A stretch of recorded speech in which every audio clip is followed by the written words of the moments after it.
My grandparents don't approve of my relationship with my black boyfriend, and don't want me to marry him. What do you do when you find out that someone you love more than anything in the world actually has some bad qualities? I was orphaned at 8, and my paternal grandparents took me in. They've raised me with the utmost love and care anyone could ask for, and I'm not lying when I say that they'd readily die for me, but most parents and grandparents are like that, so you all know what I'm talking about. I've always looked up to them, and they've always set the very best examples for me. I've never ever seen either of them be unkind to a single soul, and they've always taught me to be that way too. Recently though, I received the shock of my life when I saw their reaction to seeing my boyfriend, let's call him Sam, for the first time, who happens to be black. I've never pegged them for racist people, and it was honestly unexpected. They tried to hide it, but I could see it on their faces, that they didn't approve. Since then they've just never liked the guy, and have always been like really nitpicky about him, criticizing him about the smallest of things, always judging every single thing he says, and does very harshly, etc. I've tried time and time again to convince them that he's a really good guy, that he loves me and cares about me, but to no avail. Well, he proposed to me, and it was the happiest moment of my life. When I told my grandparents though, it was clear they were upset. This time, unlike before, they didn't make excuses about why they didn't like him and just straight up confessed to having a problem with his race. At first I was incredibly pissed off, but I tried to reason with them and get to the bottom of why they felt this way. They think all black people are really similar to the way they're portrayed in racist stereotypes. This is all despite the fact that he's nothing like the racist stereotypes that portray black people. He's a college-educated, well-dressed, well-spoken man with a good job and a decent salary. This doesn't sway them. Another thing that really confuses me is my mom, who is Asian. They were apparently not only okay with their son marrying an Asian woman, they loved her like she was their own daughter. They're also really good friends with my maternal grandparents, who are from Korea and Singapore. When my maternal grandparents found out, they weren't too happy either, and they were actually much more direct about it compared to my paternal grandparents. I honestly don't know what to do. My boyfriend, fiancé, has always sorta known that my grandparents didn't really like him, but he doesn't suspect that it's because of his race. My friends have all unanimously sided against my grandparents and said stuff like, they don't get to dictate what you do with your life. Tell them to either accept it or you'll cut them off permanently. Just cut them off, they're toxic people, etc. While my grandparents are definitely in the wrong about all this, I can't even begin to fathom cutting them out of my life. They gave everything they had and more to raise me and give me the best life they could. They're the reason I am who I am today. They were always there for me, took care of my every need and always put me above themselves. How can I just abandon them like this? After everything they've done for me? On the other hand, I can't imagine losing Sam either. What do I do? P.S. I gave my maternal grandparents an earful, and told them straight up that they had no right to say the kind of stuff they said about Sam, and that it was extremely rude. They tried to say stuff like, we only want what's best for you, etc., but I shut that crap down and told them I won't speak to them again unless they treat him with respect. Update 1 week later. It was all really good advice, but the very best out of it all was the suggestion that I come clean to Sam. I did that, and he reacted in a surprisingly calm manner. I asked him how he's taking it so well, and he told me he's experienced something similar before. His cousin had come out as gay a few years back, and he told me how his own grandparents reacted very poorly to his cousin's revelation. He told me they absolutely refused to acknowledge the fact that he was gay, and said some pretty hurtful stuff along the lines of how his homosexuality would embarrass them in front of all their family and friends, etc. They wouldn't allow the cousin to bring his boyfriend to family gatherings, and threatened to cut him out of their inheritance unless he got his head straight. He then showed me pictures of his grandparents laughing along with his cousin's husband, pictures of them at his cousin's wedding, etc. He told me they eventually grew out of it, and as they got to know him, they really bonded with the guy. Sam joked that he wouldn't give my grandparents a choice and that within a month they'd be in love with him. Well, I think it's working. Sam and I have dinner at my grandparents' house every night, and each night I notice them more and more at ease and more avidly taking part in our conversations. Sam and my grandpa are both World War II enthusiasts, and my grandpa absolutely loves having discussions on the subject with Sam. I decided to update this post because last night something very special happened. I got there before Sam, and I could see the disappointment on their faces when they thought I had come alone. They asked where Sam was, when he was coming, etc. Then they said we wouldn't start eating until he arrived. I'm just so incredibly happy that I get to keep both relationships. My professor hired me as a naughty maid and is uncomfortable now, but I need him to get over it. I'm in my early 20s and he is at least in his mid-30s. I work for a cleaning service that offers exposed or lingerie-clad maid service. There is no love-making or touching, and if boundaries get crossed then the client is struck from the client list. The client can ask for a type, hair color, race, weight, age, gender, but they cannot pick a specific maid. Their maid is assigned by the company. Both client and maid have the option of using a fake name, and pictures of either party are not provided. Any institutions the clients and maids are linked to, school or work, are also noted so something exactly like this doesn't happen. All of this is done for confidentiality. Clients can request after the first session that the same maid comes back, but that's it. I'm explaining this to show that it is impossible for him to have requested me or known it was me beforehand. I got a message from the company saying a nearby and anonymous client had requested a lingerie-clad maid and I was his type. I went, in jeans and a t-shirt with the lingerie underneath so he didn't see anything, knocked on the door, and my lecturer opened it. I realized what had happened and said that the agency typically filters these things out. Clearly there was an error, and I can stay and be professional or I can get him another maid, but whichever he chooses, we should both just forget this. He asked for another maid, so I called the office, explained, and left. The office says due to computer and human error, no one clocked that we are linked with the same school. I had to go into school a few days ago along with some classmates and we ran into him. He was awkward, uncomfortable, wouldn't look me in the eye, and refused to even directly address me. We ran into him again later that day and it was the same, if not worse that time. We also had some classes at the end of last academic year, after the mix-up where I ended up at his place, and I was similarly ignored, though I attributed this at the time to the online format of the classes. This would just be one of those things, except I have classes with him all next year, as well as private meetings with him to discuss my studies. These have to be done with him, are compulsory, and can affect my grade. While I know that I can act professionally, I am concerned that he cannot, as it has been several months and he has still not passed it. I am putting a lot of time and money into this, and if this is indicative of how he will act for the remainder of it, I feel I will not get what I paid for it and that my grade will suffer. I do not know how best to progress. I cannot afford to let my grade come to harm, but talking to him might make things even worse. Any advice? Update, he reported me. I booked a meeting with him during office hours so I could clear the air, as was suggested on my last post, and then followed it up with an email that simply said that his school is starting up again, and its final year. I'd like a chance to meet with him to talk about my paper and make sure he approved of the topic before I launched into it, something that is completely standard and everyone else is doing, but was somehow enough to panic him. The maid service I work for also offers completely clothed maids, so from what I can gather he's gone to the uni saying he paid for a fully clothed maid, and only went through this service because of their extensive vetting, but when I showed up I offered to do it exposed in exchange for extra help on my dissertation. He said no. Obviously this is bull crap and I got the recording of the phone call I had with work and gave it to the uni, which was enough to stop the investigation, but I couldn't get his payment records to prove he paid for lingerie due to the anonymous payment system, and any more than that would require a legal case, which I can't afford, and even if I did manage to stay here I would still have to be in his classes as they are mandatory, but at the same time my uni have basically said that they can't put me in his classes after this because I have essentially been accused of intimately harassing him. He must have reported me the second I sent in my meeting request, because I got the email from the person dealing with this literally less than a week later. I have no clue what in the world he's thinking. I'm assuming he thought I would report him and decided to get ahead of it, but even that makes no sense as all I did was request a meeting. Whatever his logic, I am dropping out. I am 1 year off of completing my degree, so I've submitted some inquiries about transferring to nearby universities, but because this has happened right at the start of a new school year it's going to be 10 times harder than it would be if this happened over summer or last year. The only upsides are that I've not actually been expelled or suspended, so I won't need to explain this to anyone. The uni seemed fine to just let me go quietly, and another lecturer is writing me a reference. The agency have also said they will blacklist him, and they share this info with other services, so hopefully he won't be able to do this to anyone else. Just Jesus Christ. Adding that I have had a free consultation with a lawyer and I will not be pursuing legal action. The best case scenario, where I win, my name is cleared, and I can stay in this uni. My profession will still be outed, I will be shunned by classmates and staff members, and my lecturer will continue to be a jerk, and I'll be staying at a uni that have confirmed they will throw me under a bus to save a weaselly prick.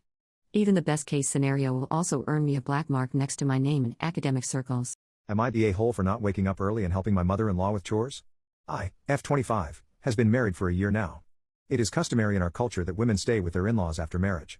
I didn't subscribe to this and told my husband, then boyfriend, before marriage itself that I want to live separately. He agreed, since he himself wanted to live away from parents and build his own life. But as a compromise, we would still visit them and stay at their place every couple of months. It is again customary, Dill helps mother-in-law with household tasks, the stench of patriarchy. In our house, that is mine and husband's, we are equals. We do chores together. In in-law's place, it's always his mom who does majority of chores. She was a som too. When I am visiting I am expected to help her with the chores. Not my husband, just me. I just rope him in as well. The major issue is that everyone there wakes up at 5:36 am. That's way too early for me even on days when I have work. Since we go there on my off days, I just want to sleep in. ATLE's till 8 to 9 am initially they didn't say much about this. Just a bit of snide comments that I let go. Choose my own battles and all. But today morning my mother-in-law made a big show of how I never help her with chores. Let me clarify, she wakes at 6 am and finishes most tasks by 9 am. By the time I am awake, it's all done. I help prep, but that doesn't count to her. The fact I don't slave away in kitchen is making her mad. When she went on a whole woe on me act, my husband, who normally supports me, also got mad at me. He asked why I couldn't wake up few days out of a month earlier than I want to and help his mom. When I said, he can help his mom himself since he wakes up anyway, he said that's not the point. He said he doesn't ask much of me and this is least I can do. Respect his parents when we are staying under their roof. I got mad and told him, I don't want to stay under their roof and neither do I have to. With that I just packed my bags and left that place. Now my parents and husband are blasting my phone for overreacting. Am I the a-hole? Cause I see a lot of comments asking me to help my mother-in-law. No one has anywhere to be. It's literally the weekend.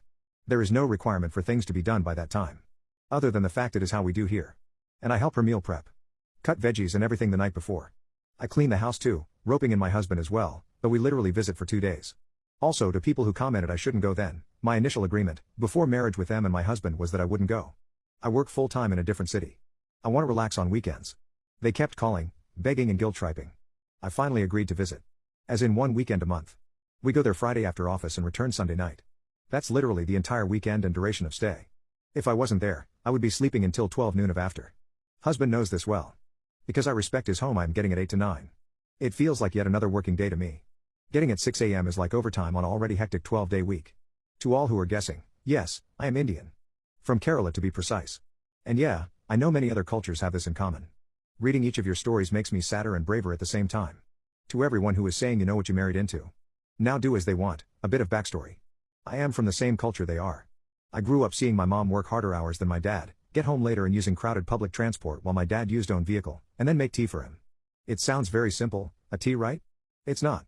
It's coming on struggling in public transport and as soon as you reach having to go make tea for a man who has reached home from his job 10 minutes away in own vehicle. Make him tea and dinner while he watched TV. I know the fight she fought and fate she accepted. I know even after 30 years of marriage she is upset he won't make her a cup of coffee. Not cause he doesn't know how to. Cause that's not how it is done. Sad for her my grandma also lives with her. I have seen every aspect of toxic patriarchy and how it influences the life of a woman. I had front seat view of I may. I decided early on in life I don't want to get married. Then comes my DH. He was a friend of mine who grew up in a family deeply rooted in patriarchy too. His mom was Som, despite having higher degree than his dad. She couldn't work cause they relocated every few years for his work. DH used to tell me fond memory where his dad took him to work on Sunday. He didn't realize it was cause his mom was exhausted and needed a break, until I pointed it out. He saw patriarchy and its effects only after he met me. It was slow growth, but he did grow. I told him point blank I don't want to marry. Cause marriage law sucks. And the expectations from a girlfriend is widely different than wife. He wanted to marry me, for fear of losing me. His parents wanted me to marry him for fear of him losing me and breaking down on that. My parents wanted to marry me off-citing reasons such as needing to see my marriage before they die. And while I don't like that emotional blackmailing, I knew if I refused and God forbid something happened to either of them, I would hate myself for the rest of my life. Before marriage I made it clear to everyone I refused to be a traditional wife and dill. I will be an equal partner to DH. That's it. They all agreed to this, hence why I got married. Rest of the begging to visit and expectations of work came after the marriage. Bait and switch mode. Maybe they thought I would agree to everything once I married him. I did compromise, so he gets a good relationship with his parents. I help out at their house. But going to this extreme is in complete violation of our agreement. Yes. My culture demands a lot from Dill and I am getting the best possible deal. But, more importantly, I didn't subscribe to this culture. I told them already I refused to. They accepted it. And now they want me to succumb to it. Am I the a-hole for not waking up early and helping my mother-in-law with chores? My husband came home yesterday. He just hugged me for a long while, whispering sorry in my ears. When he pulled back I could see tears in his eyes. It melted any anger I had. And then he told me what happened. The day before the argument, we had traveled from my place to his 9-hour journey and reached after 1 a.m. My husband woke at 7:30 a.m. and found both his parents cooking instead of just mom. Surprised he inquired about it and mom said it was cause they had invited his family from both sides to celebrate Onam with us. They were preparing food for Sadhya. They have never done this before. He asked why they didn't let us know this was the plan. They said it was obvious. DH joined in to help. At this point, his mom started complaining about me. He told her we got here late and I was exhausted. She went on how that don't matter and normal dills would still work. He was trying to shrug it off as much as possible. By the time I was up, cooking was well underway. When I saw them in kitchen, I was surprised and asked something along the lines of it isn't finished yet.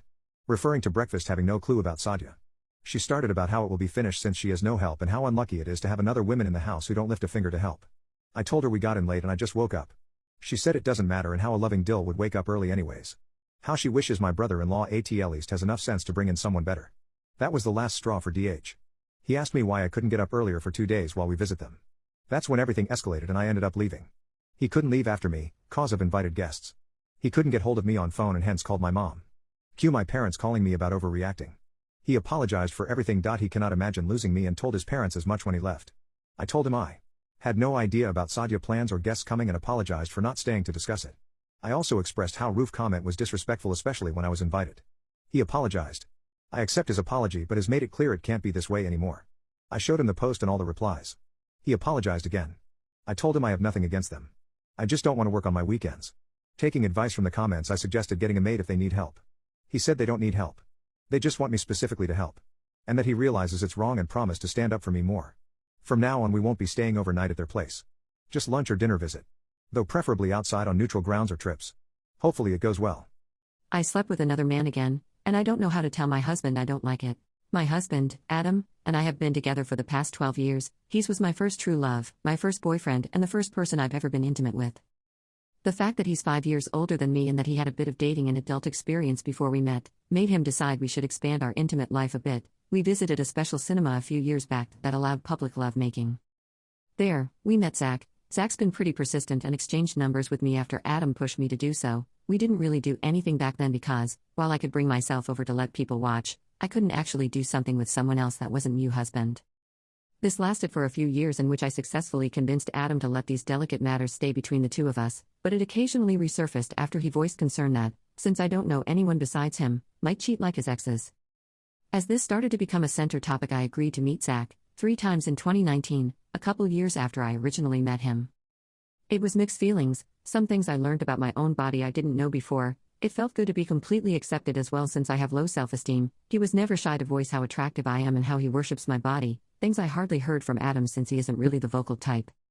But other than a few sweet words and skilled fingers, Zach is disgusting. I hate his smell, his taste, I don't find his sounds or his looks appealing. He's full of himself if it's not about intimacy, and we just don't connect emotionally.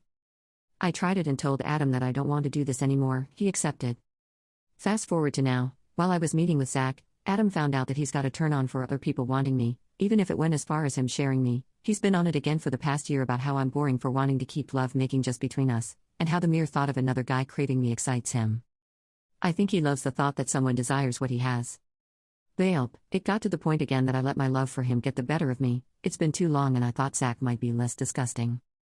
I've been pretty demanding as well these past couple days, until Adam openly told me that he can't keep up with my needs and, perhaps, Zach would be a good idea. It happened, I met him a couple nights back. Once I returned, Adam was all over me, and he keeps talking about how glad he is that I decided to do this again. He also shuts down any attempt of me telling him how I feel about it by rolling his eyes or sighing whenever it's the slightest hint of, it was a mistake, while usually we're able to discuss any and everything. Zach was a terrible experience, and I'm still hurting down there. He got into substance abuse, something I didn't know beforehand, couldn't get a stiffy because of this, and so he resorted to other means, and wasn't exactly willing to let me go as he was enjoying pleasuring me. I couldn't get my mind off the situation I was in, and while I am fully aware of the fact that I initiated and consented, I felt like a stupid lamb walking into the wolf's den. His smell is covering me no matter how many times I shower. The pain won't ease. Whenever I have a silent moment for myself, I see his face and hear his fake intimate noises to get me in the mood, and I feel trapped again. He never resorted to violence or threatened me, so I don't even know why the heck I feel this way. I wish Adam would simply accept that I do not want to do this with someone else, rather than shaming me for not living up to his expectations. I don't call him sick for wanting to share me either. Sorry for the long rant, but I needed to vent. Hopefully I will be able to talk to him about this issue.